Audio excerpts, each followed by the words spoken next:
What's up, man? I think that I need to kind of have this What's up, conversation buddy? with an attorney.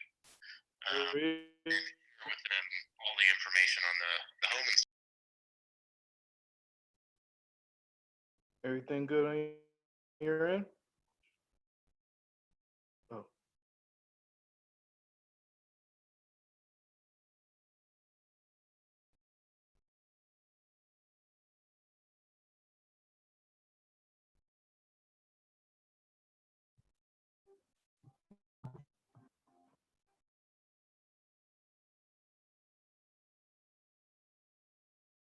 What's up, bro?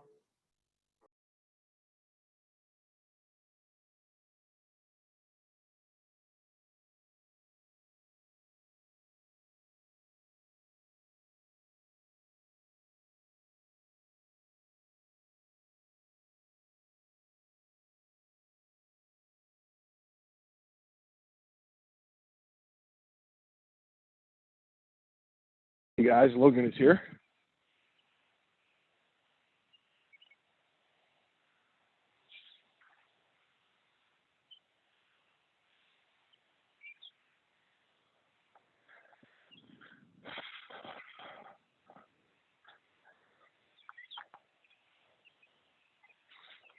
Sorry about that, Jerome. I was trying to finish up this call. Sorry, Logan is here too. Hey, what's up, Logan? Hey man, just get some steps in outside and enjoy some of the nice weather that we've got. What's the weather like there? It's 50 and kind of rainy, but it's at least somewhat nice. Which means I'm in shorts and walking outside. So Hey, that's I figured nonetheless. You know, ex-football guy, you guys can take the extremes. You know, I played basketball, so I don't do all that. yeah, we got skin that is just thick. You know, There you at go. least I used to have. I'm soft now. I was gonna say like a wolf. You know, you're insulated. That's right. Man, one of my claims to fame when it was I played in some games that were, foot of snow and less than 5 degrees outside, and I played center, and so I had to snap the ball, and there was a lot of times that I wore no sleeves just to show how tough I was out there, and I don't know if I'm that tough anymore, Seth. Hey, I know I'm not. Yeah, I've seen you with your hat and stuff on in your videos, so I know you're not. You got your hat on out there. I've seen you. Listen, I'm from Missouri, so I mean we've dealt with the cold my entire life, but I moved to Tennessee for a reason. We get like 2 snows per year, and that's it. Yeah. So I'm good with all that cold stuff. Hey, by the way, before everybody gets on here, I wanted to tell you, and I might even send this to you, Jerome. I'm looking at another multifamily deal here that I'd like to show you just to see what your thoughts are. I mean, right now, obviously, times are uncertain and things are crazy, but I think this could be a deal that I could get in and really make a great deal on, because I think this guy wants out. He's owned this property for like 30 years and he's trying to cash out. And, wow. I think he freaked out when the market came available. It's off market right now. I'm sure it's going to get on market before very long because he does have a broker he works with. But I'm trying to make a deal on it before we get started. I mean, it's not a bad purchase. It's under $1 million, 17 units, which is pretty dang good for downtown Nashville. I mean, there's a property with 48, or not downtown, but just outside of downtown. There's a 48 unit apartment complex up the road that just appraised for $4.2 million, and I think I can get this bought for about $850. So $850 for 17 units. Mm-hmm. What is that like? It's still 55, 60 a unit. It's like $50,000 a unit, I think. Yeah, that's pretty cheap for Nashville. That's really cheap. I mean, like I said, that 48 unit up the street just sold for like $90,000 a unit. Yeah, that seems more in line with Nashville. I mean, don't get me wrong. When you see the expenses on this thing, you're gonna crap. But that's probably far more you guys' area of expertise, like management from a property management standpoint, and trying to trim these expenses, because he's been paying like water and sewer for these guys for forever. And I keep in mind, it's it's not individually metered, but it has the possibility to be. So Sure. they're paying like almost 50 grand a year in water and sewer bills for their tenants. Beth, I was just talking wow. to Ruben about this one. Oh, Like, were you? literally, we just got off the phone about 5 minutes ago. Yeah. Hey, Ruben. So Ruben's already in the loop then. Yes. Ruben's in the loop. Yeah, I just There you heard about go. it. It's good stuff. Good deal. So That's excellent. how many we got on now? We got 9 on. Okay. Excellent. Yeah. Excellent. All right, I'm muting. We'll just wait a few more minutes and then I'll get us started. You know, I think that what would be beneficial, Yona is not going to be joining. So, Shep, are you back? I'm back. Okay. Yeah, the other Well- thing is we have a 74 and a 75 that we're about to sell. And so we were hoping for like 4 different 1031 buyers to compete for it. And like 3 of them dropped out. And we're taking a little bit less than we listed. I think one of them we had listed at 4.6. We got an accepted LOI at 4.515, something like that. There's a little bit less than we were Sure. asking for. And I was like, well, why don't we, wait and see if we can get full price? And then the rest of my team members were like, well, we don't know how people are going to react to the coronavirus. Right now, we should either sell or hold. What the broker even said, hey, if you don't sell it at this price right now, you should just keep it. And typically a broker is going to tell you should sell so they can make their commission. But to get that advice was very eye-opening. I tend to agree with you, Ruben. From a broker standpoint, of course, the last week, Allie and I have been kind of just trying to clear the fog a little bit, because once this whole thing broke out, it was kind of.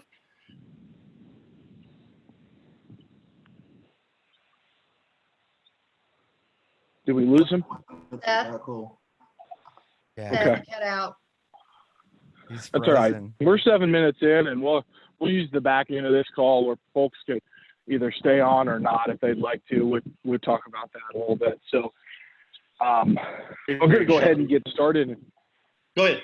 Yeah, go ahead. And okay, great. We're going to go ahead and get started and talk through frame control and what frames are. Again, this was Yona's chapter. I'm kind of filling in. I've read this book multiple times, and I'd like to have this be an interactive conversation. So there's times where you'd like to stop and chat through things. Please let me know, and I will use silence awkwardly. And it's not awkward for me because I do it on a regular basis. So the big idea, what frame control is, using Oren's own formula. Frame control is that every meeting, pitch, and presentation is a social encounter that is governed by frames. And frames are a point of view, a perspective, a position. Oren says that frames do not combine or mix, they collide. And the strongest frame always wins. I think I spoke a little bit about this last time, but Oren is he's a guy that doesn't really care what people's opinions are of him, and he has some controversial terms, and so he very well may not agree with everything that he says, but he is a successful writer and a successful capital raiser, so I think we should at least take some of the stuff that he says seriously, but also have to make sure that, some of his tactics and or techniques are for high stakes, large kind of venture capitalists as well. So that's just something to keep in mind. I'm gonna go through and talk about, really just reading off one of these resources, because I did buy Oren's training program this year, and I have been going through an in-depth analysis of his strong methodology, which is introduced in the beginning of this book, as well as understanding what frames are. And so I'm going to read a little bit of what he provided me kind of offline for this call. And I shared this document with you guys too. So imagine for a moment that there is some kind of powerful energy field that surrounds all of us, transmitting from the depths of our subconscious. This invisible energy field is genetically designed to protect and defend our conscious minds. from sudden intrusion by ideas and perspectives that are not our own. When this energy field is overwhelmed, it collapses and our mental defenses fail. When that happens, we become subject to another person's ideas, desires, and commands, and then that person can impose his or her will on us. No one really knows if there are human energy fields or not, but for me, and perhaps for you as well, it's the best way to think about the mental structures that shape the way that we see the world. And Oren calls these frames. So what is a frame? Imagine looking at the world through a window frame that you hold in your hands. And in his training, he legitimately has his attendees or the people watching his film put up kind of two L's on either side, making a picture frame. And you can do that, and that will help you understand what this frame is. And as you move the frame around, the sounds and images that you encounter are interpreted by your brain in ways that are consistent with how you think, your intelligence, your values, your ethics. That is your point of view. So a frame is basically your point of view. And he goes on to say that another person can look at that same thing that you're looking at through his frame or her frame, and what they see may differ a little or a lot. And the common label people give this is perspective. I perceive and interpret things differently than you do, even though we're looking at the same thing. So why do these matter? There are millions of people in the business and in the business world, and each brings a unique perspective, a frame, so to speak, to every social encounter. And when two or more of these people come together in communication or in a business setting, their frames square off, then come into contact, but not in a cooperative or friendly way. Frames are extremely competitive. So remember, they're rooted in a survival instinct, and each frame seeks to sustain dominance. So when those frames come together, the first thing they do is collide. This isn't a friendly competition, it's a death match. Frames don't merge, they don't blend, and they don't intermingle. When they collide, the stronger frame absorbs the weaker. This is what happens below the surface of every business meeting that you attend, every sales call you make, and every person-to-person business communication that you have. So I'm going to stop there, and I'd like people to comment on that Oren's definition of a frame. And the question I will pose to the group is, do you feel like frames collide and they don't combine and one has to overcome the other? And if so, why? And Ruben, I know you do a lot of studying on psychology and the way that people talk, so I'm kind of interested to communicate. Dude, yeah, man. To hear your thought, man. I recorded a podcast with Trevor McGregor, all on psychology and all of that same stuff. It's going to be released in the next couple of days. But yeah, man, I had somebody that wanted to sponsor my podcast, and I had been talking to a few people about collaboration, including Brian Ellis and whatnot, Annie Dickerson as well. And this individual, which you guys all know, reached out to me and kind of was doing frame control on me, just like, hey, I'm interested in sponsoring. I turned it around and used the same stuff that Warren Claff talks about, which is establishing frame control. And I asked him, well, why do you want to sponsor my podcast? And right. and then I'm not sure if he's ever studied Warren Claff, but he knew exactly what I was doing. He's like, oh, I see. He's trying to take control. And I thought it was very interesting, the whole just having that in my mind as I'm having a conversation with somebody, that there is frame control and you can turn it around and put people in a position where they're arguing to get what they want accomplished. And you can take control of it. So that's really the only thing that I had to mention. Other than, I thought it was interesting, that whole story where he was like in France or whatever, and the waiter took control through frame control. I was like, yep. How does the waiter take control over? But he talked about it. I thought that was situational star power. Right? That's what he mentions in the book, at least. So, yeah. Ruben, follow-up question. Yeah. Did your frame win, or did this gentleman or woman's frame win that conversation? I think it was a lose-lose, actually, because he didn't get what he wanted, and I didn't get some of the things that I wanted. Like I wanted to establish a longer term relationship, and he wanted full control over, you know, to be exclusively the only person that I worked with. And I said no. And then the awkward part was because I took control, I think it turned him off, and then he just walked away. So in that regard, nobody won. And he's probably not going to come on my show. Sure. So, yeah. Why Go ahead, Jerome. why do we need other people to see the world the way we see it? Like, I mean, I've read the chapter like 3 times because I think it's important, but I also go back to Stephen Covey's book, Seek to Understand and to Be Understood.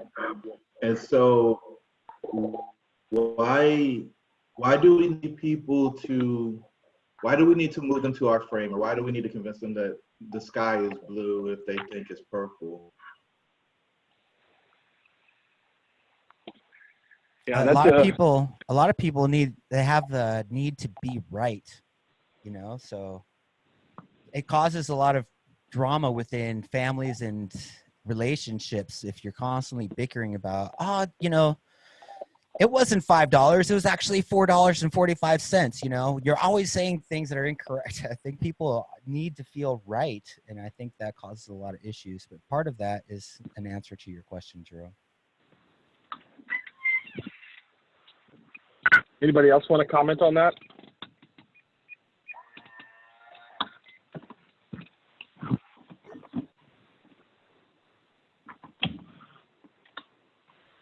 I mean, I asked the question because, you know, persuasion is everything that I've seen on persuasion until I got to this book was about, all right, understand where the folks are, put yourself in their shoes, look at the world through their eyes, and then communicate something to them to a place that, so that they can understand it from where they stand. But with this approach, we're trying to make them see the world in an entirely different way, and that just seems like a whole lot of work. I tend to agree with both Ruben and Jerome. I think it's extremely hard, especially if you've got someone else who's coming from an extremely strong frame themselves. You know, I think of the example from this first chapter that Alina and I went through is just, if someone's that strong, sometimes if you try to go over the top, you are going to collide.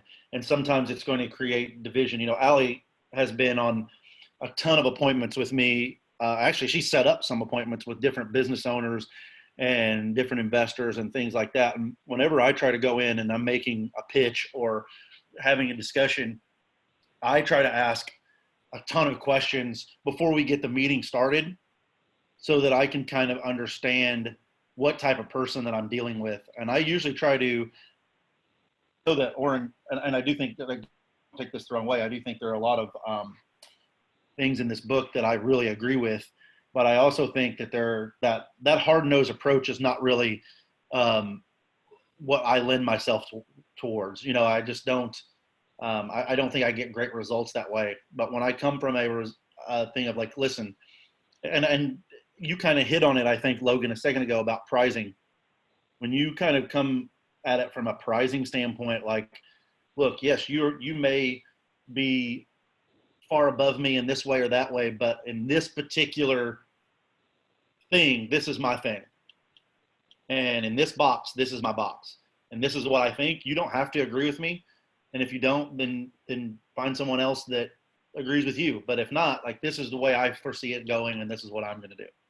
So I would say take it with a grain of salt. I mean, it's kind of like a buffet. You take what you like and then you leave whatever else behind. And I think there's some good stuff in here. I don't know that I kind of feel like it's a little bit hard-nosed too, Seth. You know, like, but I think being aware of the practices that he's using to sell, and he's a very successful salesman, is important. And if you can apply some of it to talking to investors or whatever it is in your business or just in life in general, I think I would probably apply a lot of his things more in general life than I would specifically talking to investors, but I'll definitely, after reading this book, reconsider the whole thing, and just take, I would say, whatever you can from the book, and if it can make you more effective or make you believe that you could be more effective, then take that stuff. That's what I'm going to try and do with this book. There's one thing that I know about this book. He's talking about in the book majority of his successes with his pitch. We don't see the ones that didn't resonate with people, and I guarantee you there are plenty. I guarantee you there are plenty. Your message will not resonate with everyone.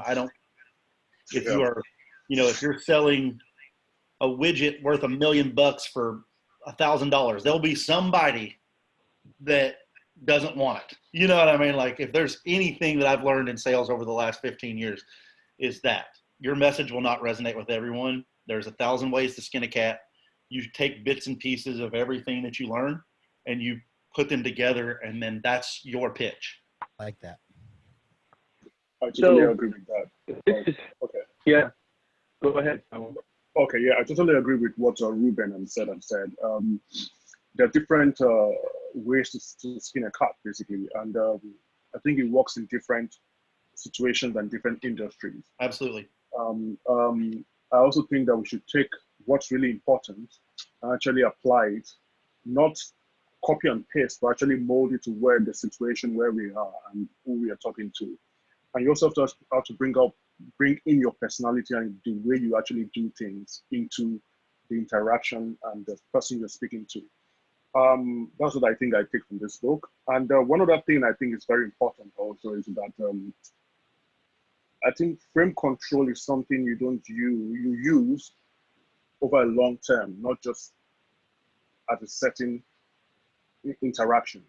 For example, if you're developing teams, if you're working in an organization, you need to maintain certain frame control in such a way that it becomes a norm, and you're able to mold the team to where you want to go, especially if you're leading bigger teams. I'll give you an example. For example, I work in construction, right? And I work with really very hard people that are really strong-willed. And for you to be able to build and mold a team of such people towards achieving what you want to achieve, you need not only to frame control in the beginning of the interaction, but also subsequently such that the way that you're able to like direct it the way you want to go. I don't know if you understand what I mean, but I think it's something you look at it. One, take what you can get. Two, I think it's a continuous process, not just a one-time thing. Those are my points. Yeah, no, I think that's perfect. And, to piggyback off that a little bit, one of the best people I know when it comes to influencing people is actually my high school basketball coach. Super small town, but always got the most out of every kid that came through his organization, just about. And what I've noticed about him, and something that I've kind of taken into my own personal career, is that while all kids were treated the same, they were not all coached the same. Yeah, I think it applies the same way. I'm sure, Logan, you played football. You know that you were probably not coached the same way as the guy lining up on the other side of the field from you. And same for me. And for me, I needed to be coached a certain way, and if you coached me a different way, I probably wouldn't respond. And I think it goes the same way going into any boardroom or pitch with any investor or anything like that. And that's why, like, when I go in, a lot of times I'm asking questions and trying to figure out who they are as a person. And then I can tailor my pitch around that. Because if I go at somebody that's really strong-willed with equally strong will, we're probably going to butt heads really hard. But if I kind of take a little bit of a, you let all your information out to me and you let me see where your mindset is with that same person, I can then slowly, methodically pick that argument apart if it's wrong. But if I just try to butt you over the head with my idea of thinking, it's never going to work. So I'll jump in here because I want to keep this conversation going, but I would like to add, Jerome, that I think you are self-aware and so self-confident enough that your confidence when you're going into projects and talking to investors, you don't you don't come from a place of neediness. And I think Oren, when he first started his career, I've done a lot of research on this guy before before I hired them to kind of go through some stuff. He really had a big a neediness factor. And if you come off like you don't need somebody else's partnership, dollars, deals, whatever, then you probably don't need to really worry about these frames. What he's trying to get at is the fact that a lot of people don't have experience.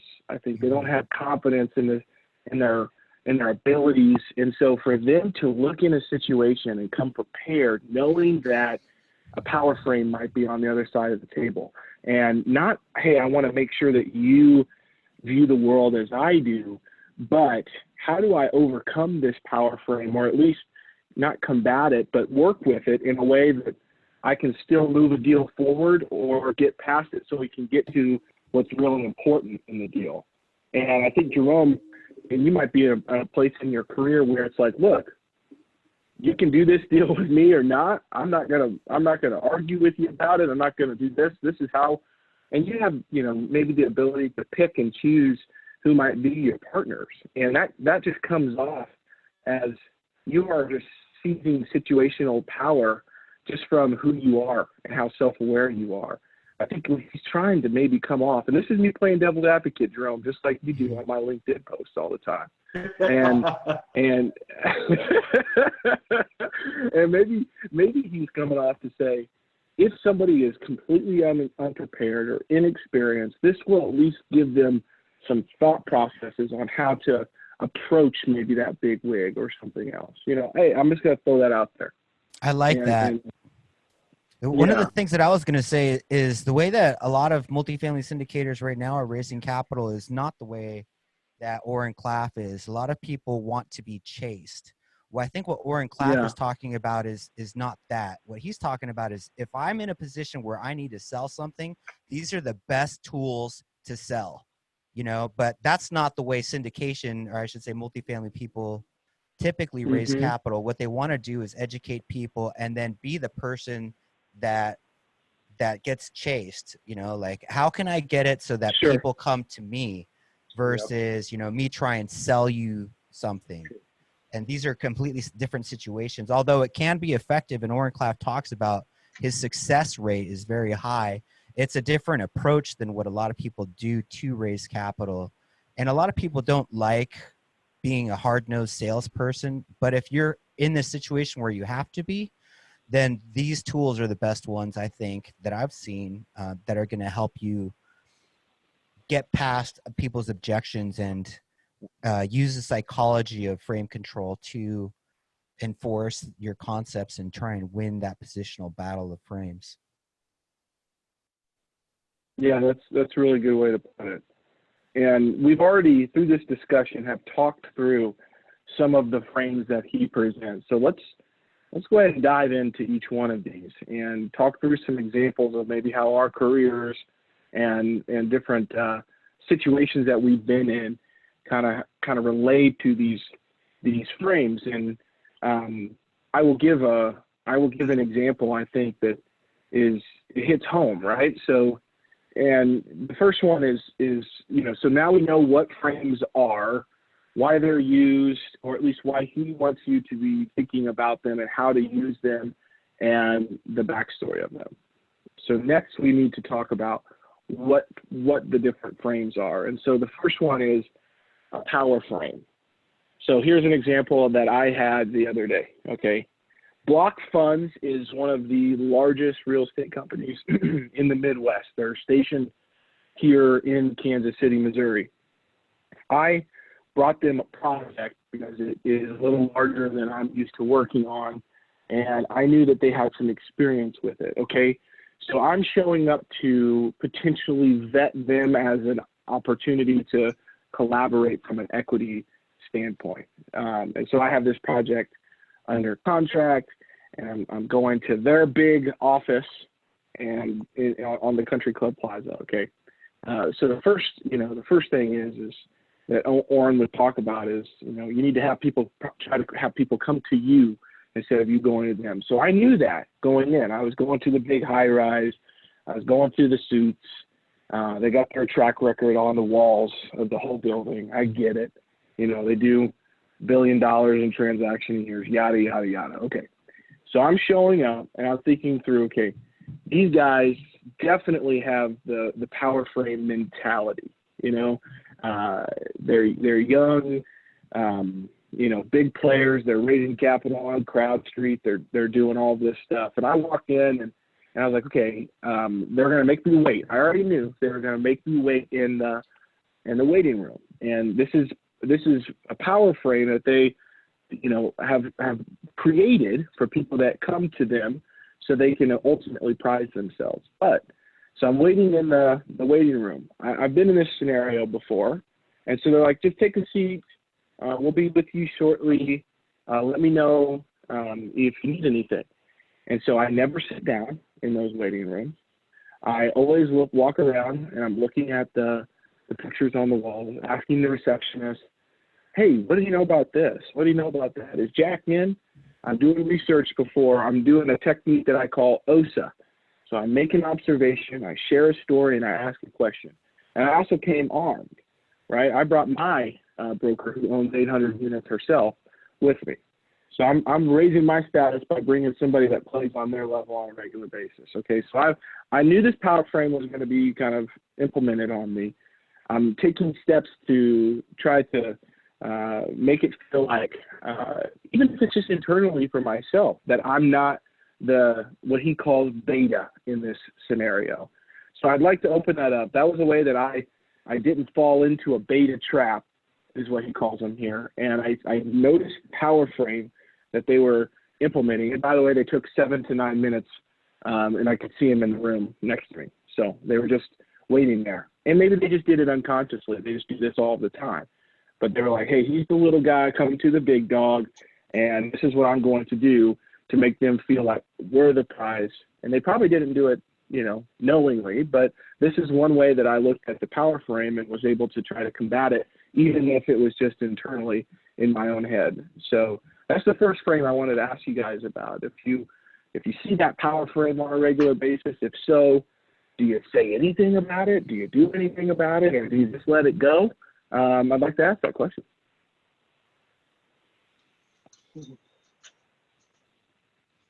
So I'll just jump in with a personal station of, I used to run a very large catering company in San Francisco. So I used to meet a lot of CEOs of tech companies, massive companies. And one of the things I've noticed, also feeling very overwhelmed coming into a play like that, coming into an office, beautiful tech office, beautiful space. Also, I see a lot of people like pictures of shaking hands with important people on their walls. Mm-hmm. It's like that's a big deal right now. So I don't know, for me, one of the biggest equalizers was I used to bring a lot of food to the meetings. So I feel like, okay. I know it was appropriate in my case, obviously, because I was also selling them on the food I was bringing. So I was almost bringing a sample. But when there's a gift or something that I'm giving them, gift to them of some sort of value as a thanks, there's a certain sense of them being entitled to me something. They owe me something. So that's a strategy that I found that's been interesting in the power play of offering some sort of, even when I was looking for jobs to the job interview, I'd always try to bring something as a thank you. And that thank you almost gives a certain degree of, not that they owe you something, but there's a certain sense of attachment. That's something that I want to share. Yeah, that's the law of reciprocity, right? And I like the way that you use that. Thank you for sharing that. Yeah, that's very interesting. This also reminds me, going from Alex. Hey, look, I know you're gonna. Hello. Go ahead. Hello. Yeah. This also reminds me of something Alex just said, and I just remembered exactly how much frame control, or I will call it customer management, could actually result in revenue. Basically, I live in New York, and I stepped into a Chinese restaurant. I love Chinese food, not now, but it is. And it was somewhere up in Brooklyn, and I noticed one thing. As you step into a restaurant, they kind of made it such a way that, like you said, putting pictures of people they know, showing status and all those kind of things. The food is same, but the prices were about $1 or $2 higher than other restaurants. There was nothing different that they were offering, but just because you're able to show status and show that, I don't know, the mayor of New York was here with a picture, or the chef was, whatever, they actually had a premium on the prices they charge. So I think this is also an example of frame control, or like customer management through the pipeline. But this actually just gives it just reminded me of, I just got reminded of what that experience based on Alex's observation there. Okay. That's my point. Hey, Logan, you're going to talk about this in a sec, but I give them 10 minutes. And if I'm still sitting in the waiting room at 10 minutes, I leave. And at like 7:30, I'll let the receptionist know that I'm going to be leaving at 10 minutes. Yeah. Thank you. So see, Jerome, you're doing the time frame. We'll move on to the time frame right there. That's extremely important. And I have a lot of phone calls, as you guys do. I'm sure you're going to have even more going forward with what we've got going on with coronavirus. But, if somebody is more than 4 minutes late for my phone call, I move on to something else, and I don't answer when we call, and I have my EA or my team reschedule that call. And so I think that's a great thing to implement, Jerome, because I've done it, and usually you don't, a day later or maybe a couple hours later, you'll get an email from them saying how sorry they are, and just think about the psychology switch there, right? And so I appreciate that you do that and you shared that. I think that's a great use of this time frame that we're going to jump into next. Did anybody else have anything on the power frame that they wanted to talk through before we moved on? Yeah, just one thing real quick. I think that sure. because of how good Oren Klaff is at this, he's able, because it feels almost as I'm studying it that it'd be really hard-nosed, but he's like become so good at it that he's softened it up. Like I think he talked about creating a situation where you can joke in order to take control of a frame, or a situation like when that guy was writing, he was copying a thing of his hand on the back of a piece of paper, and then he said something funny about it to take control of the situation. And I think if this is studied long enough and you become good enough, you can make it so that it's a lot softer and not so much, you have to come from a place of, I have to be on top or the winner or hard-nosed or tough salesman. I think, yes, you know what I mean? Yeah, he mentions defiance and humor, light humor and defiance. So having enough self-confidence to make a joke about something with a power frame, or making small acts of defiance in a light and a humorous way. And I have not found a good way of doing it. I try it on my wife every once in a while, and she looks at me really funny.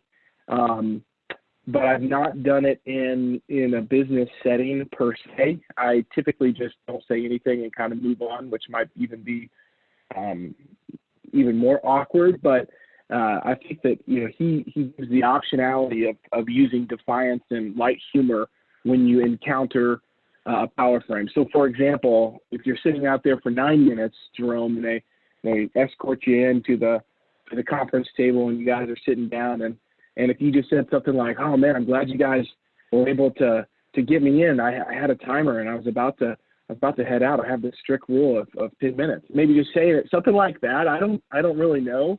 I'm not a funny guy typically, so it doesn't come naturally to me. But maybe utilizing something like that in a humorous way is a way that he's been able to kind of use those, combat those beta traps. I'm just trying to come up with some examples for us on that.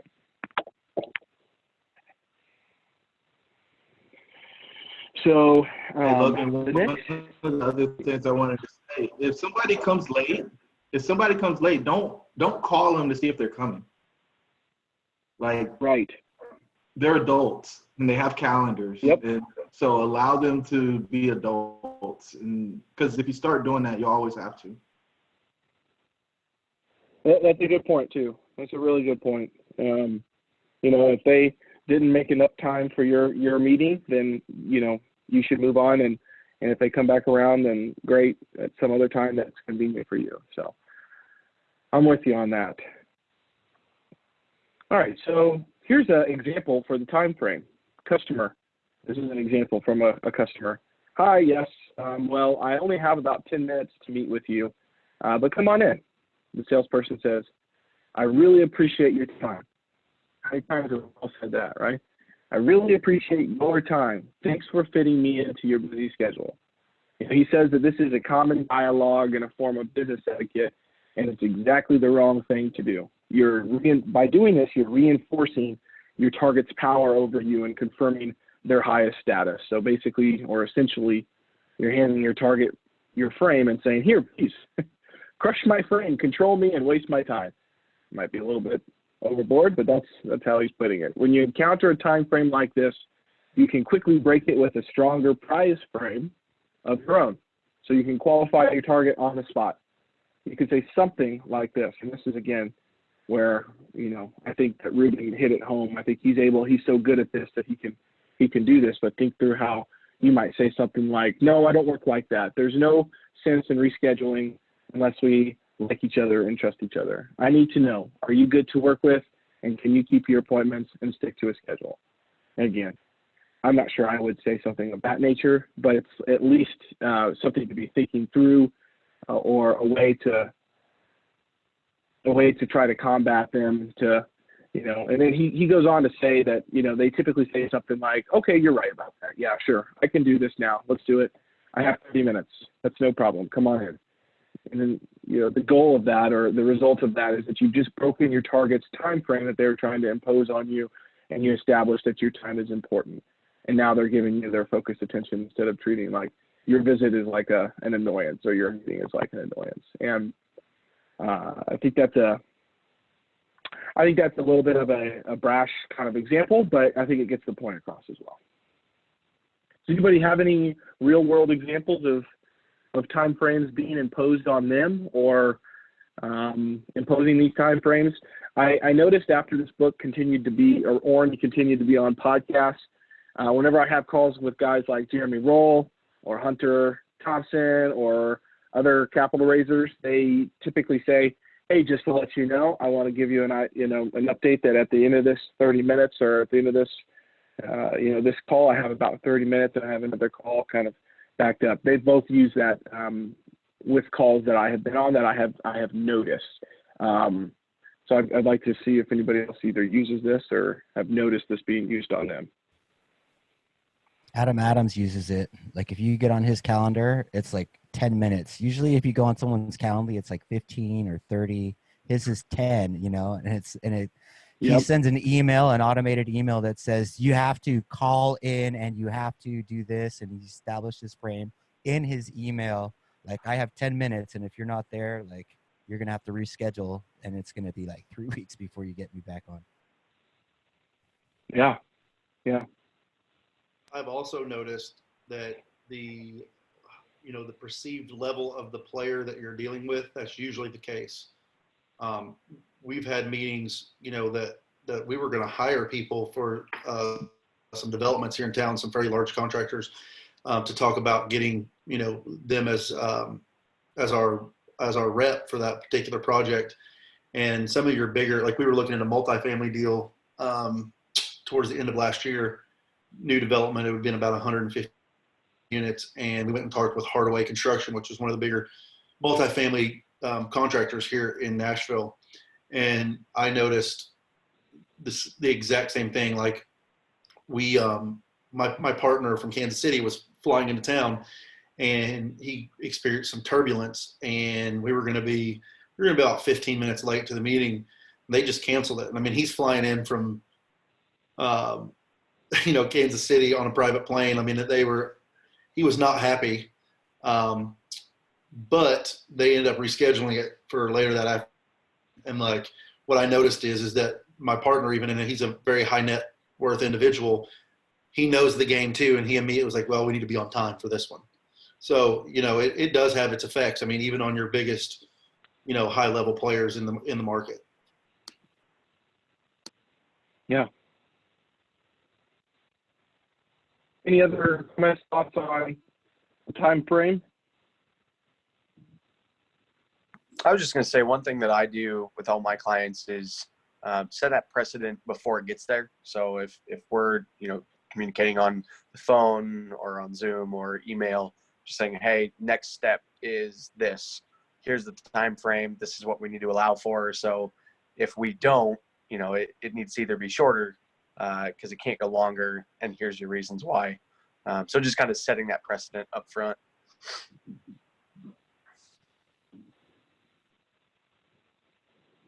Yeah, absolutely.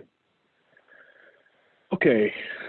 One thing it's as good with is when you're doing a presentation, just go ahead at the time frame for the presentation, especially if you have like slides. Hey guys, I got 25 minutes of prepared content. After that, we'll do Q&A. Like that helps people sit through it because they know when it's going to be. Yep. Yep. All right. So there's a few more that I wanted to work through with you guys. The next is the intrigue frame. And I don't know if this is in the book, or I think it is in the book. It's not one of the four. The four is time, power, moral authority, and analyst. But I think with the next two I want to look through work through because we were running up on time is the intrigue frame, which is interesting because we deal a lot in numbers and raising capital. And so in financial deals, Oren says that he responds something like this. The revenue is 80 million. The expenses are 62 million. The net is 18 million. These and the other facts you can verify later. But right now, what we need to focus on is this. Are we a good fit? Should we be doing business together? This is what I came here to work on. And, you know, that's an interesting way because he says that, you know, what this tells the audience is that, one, he's trying to decide if he's right for them or if they're right for him, sorry. If he decides to work with them, the numbers will back up what he's telling you. So let's not worry about those right now. And number three, I care who I work with, so keep it to target, close or focused on the business relationship at all times. And so the way that I have done this or worked through this with folks is that I get a general high level or executive summary talked through and sent to them. And after we have a basic understanding, this is making the assumption that I don't have a relationship with this person. And I typically don't send deals to folks that I don't have relationships with and at least had a phone call with. But let's just say I was. The way that I would approach this would be get a high level of the project and then try to understand if they are interested in the asset class, the market, and the team. And if they would like to, we can dive back into the numbers on a separate call. And I approach it, I try to create the intrigue first, and then I can take the analyst frame and rebut that. And that's when I have some of you guys probably talk to him, but my business partner, Parker Webb, who's a walking mathematician, on the next call with them so we can dive into the model and analysis and the T12 and things like that. How do you guys approach the intrigue frame and the analyst frame when you're talking to potential investors about projects? Do you try to keep the numbers off the first call? Do you approach them right when they ask? Or do you try to create that intrigue up front?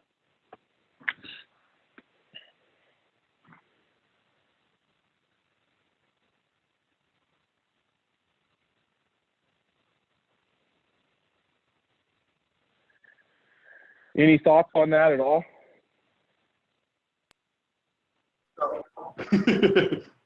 I don't like the silence, right? But I don't want to talk all the time either. But I mean, for me, I think what you're talking about, Logan, with building a relationship with the people was extremely important because that allows you the opportunity to know what's important to them, and then you can get right to that. You know what's going to create for them.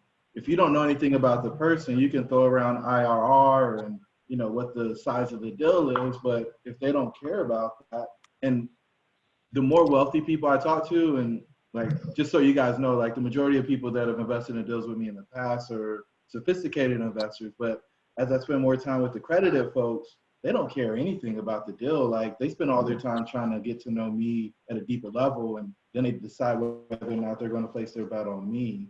And then they want to know about the deal. But early on, it's all about the person.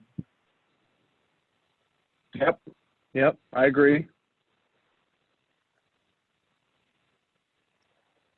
I do like the fact that, if you're trying to say you have this big webinar, right? Everybody's using webinars to raise capital. So a lot of those folks on the webinar, might not know you personally. So this idea of trying to get an executive level summary to create enough people's interest and intrigue on the front end of a webinar or a larger scale presentation, I think could be useful. Again, I don't have a lot of experience, raising capital on webinars and all of that stuff, but I think I can see why it would be interesting concept, or at least strategy, to have a high level talk about the numbers, then talk about the team, and then if people are super interested, getting into the details later. It's just not my process. My process is, who are you as an individual? What are your values? I'm going to have a long-term relationship with you, and I don't want to deal with tough investors. So I go relationship, team, then you typically market an asset class and then a specific deal. So my process is a little bit different. I'd be curious to know if I'm doing it in a wrong way, because it seems like, Oren's presenting a different framework, or at least order of presenting to potential investors. That's kind of what I'm trying to get my head wrapped around is, if I'm doing it in the wrong order, I'd love to understand if there's a better way to do it.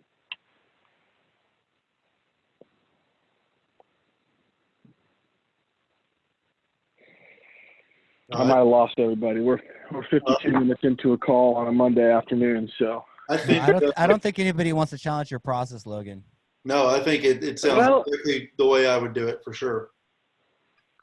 I'm open. I really am. I that's just the way that I have done it, and I'm trying to figure out if I need to rethink my process. Ruben, you're raising capital. What's most important for you? Is it relationship first? Is it getting the intrigue started? Is it focused on? So, yeah, you got to understand that I haven't raised any capital this year, and when I found Bakerson, they were raising capital after they found the deal. And since I've started this podcast, what we've learned is that a lot of syndication companies don't do it that way. That's a very archaic form. And I've brought it up in the past, where what we're trying to do is establish the infrastructure and communication and educational systems to communicate with people, get them educated, and then explain who we are, explain what our return structures would look like, and have those conversations before our next deal. So right now we're liquidating a couple of our deals, and then we're on hold. We're not looking to acquire anything. Once we sell something, or maybe a little bit down the road, if we raise some additional capital for our existing deal that we just took down with our own cash, then, hopefully we can start implementing this style of raising capital. But as of now, we're still building all of that out. We're creating an entire an additional new database, and creating what we're calling the capital raiser machine, which is going to be an infrastructure to get ourselves in front of people. I like it. Yeah, and potentially down the road, when we get that system up and running, we can duplicate it and sell it to other syndicators that are interested in raising capital. But all of that stuff is in, the infancy stage, and it's evolving. So I'll let you know how that goes over time. But right now, my claim to fame is not that I'm raising capital right now. What I'm doing is doing my podcast so that I can learn from people and take what they're teaching and what they're doing and apply it to our business. But I wouldn't consider myself a successful capital raiser in my business today. I've raised capital in the past for multifamily, but that's a different story. That's a different asset class. Even though it's still multifamily, it was like residential multifamily. and it wasn't syndication, it was JV money. You know, what we're looking at now is LP money, which is a whole different ballgame. Mm-hmm. Fair enough. Well, for the time being, I'm going to continue to use my relationship-based capital raising because it's working. That's the best way, dude. I had a deal. I'll give you guys an example, and I know I have to jump off at 5 because I can hear my little baby girl upstairs screaming, and my wife I can see her glaring at me through the ceiling as I sit down here in my basement. But you know, I had a 41-unit apartment complex that we needed to raise $625,000, and I've been building my list up for some time. I've raised some capital from that list, and in 7 days, without phone calls, I had all the capital raised from accredited investors, and I didn't have phone calls. And with 3 of those new investors, they had just either come through my website or looked at our executive summary.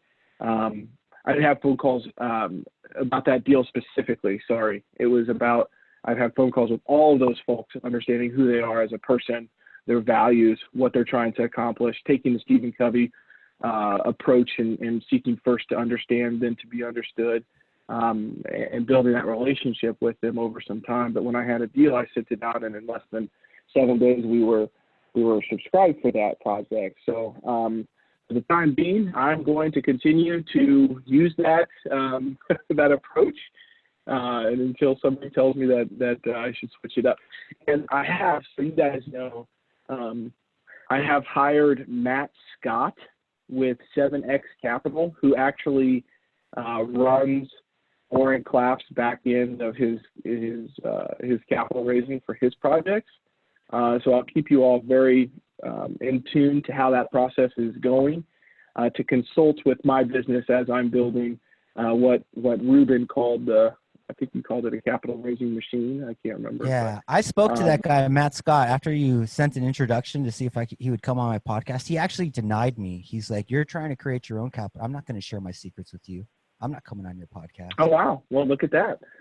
So he's secretive. How about that? He doesn't work with everybody, and he's not a very outgoing individual, but he has been raising capital online for 15 years. And so I really am excited about bringing him on to help redirect my whole website to top of the funnel, educational based resources, and we'll obviously keep everyone involved in that process as we go on along. And he's going to be writing emails and scripts for my investor relations team, using Oren's material in a way that I still feel comfortable with. So, you know, I just thought I would throw that in there.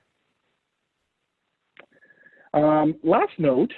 Let's and you guys can stay on and talk about Corona if you really want to, or we can have another call to talk through that. I think that the biggest takeaway for me rereading this chapter and diving into all of these frames is not trying to have my perspective or frame imposed on somebody else. If anybody knows me, that's not my approach.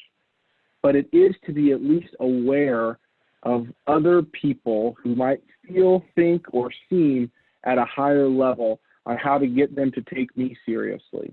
And if they don't, they don't. But at least I'm aware of the different frames that they might be trying to impose willingly or knowingly or unknowingly into a business situation. So I'm trying to stay objective about this and rational, but I also want to take away the right type of takeaways. And I think for me, it was understanding what other people might do to try to impose their will on me. So actually, this is more of a defense mechanism for me to understand what's happening in a room and what I can do to either move past those or at least understand what's happening and not feel bad about something after I leave.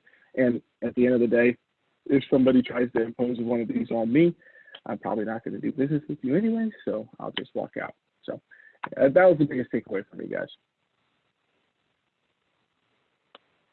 Any other last thoughts that anybody would like to add? I thought your last thoughts were great, and I'm using it for the exact same reasons, just as a defense mechanism. I like that.